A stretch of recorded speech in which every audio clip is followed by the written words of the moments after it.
Welcome to this week's week that was. I want to reflect on two stories. The first story is Lloyds Banking Group has announced that it will be changing its performance criteria in a way that the lowest performers in the organisations are ejected from the organisation. Now, this focus on culling the worst performers obviously has cultural repercussions. So I just wanted to share some thoughts on the pros and cons of this change in emphasis. Let's start with the pros. Clearly, to apply this philosophy, you need to be crystal clear as to what the performance parameters are, and the chances are these parameters will be increased, the bar will be increased. Secondly, you're going to be shifting personnel, so you're bringing fresh talent in, because this is not seen as a personnel reduction exercise, and this refreshing of talent always brings diversity of ideas and new motivations. Thirdly, this initiative is what I would describe as a high performance culture. In other words, being a high performer is what people will strive for.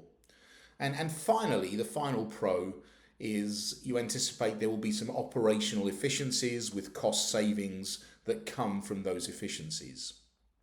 But now let's talk about the downside. In this type of culture, there is a very real risk that fear sets in. So where you have a fear-based culture, performance and misconduct sometimes goes under the radar screen. Secondly, why would you collaborate with somebody when you're in competition with them, perhaps to save your job? There is the possibility that the organisation throws the baby out with the bathwater. In other words, somebody who needs a bit of nurturing and a bit of coaching is dismissed at far too early a stage. And what about attracting employees? Will people really want to join an organisation that has this type of culture?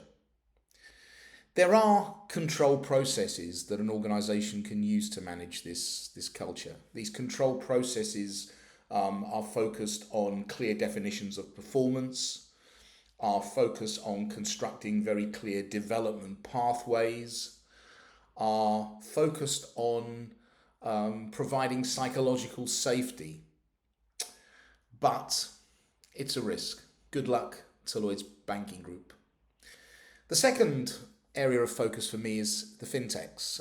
We've got some important fintechs that operate in the United Kingdom, and they're now looking to acquire banks in the United States, which has more of a deregulatory ambience than we've got.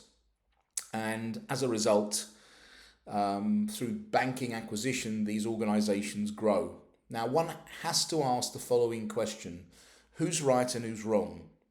If it's so difficult to obtain a banking license in this country with permission to grow, why is it easier in the United States? Is there a possibility that international banking standards are being lowered? I will leave it to you to answer the question. See you next week.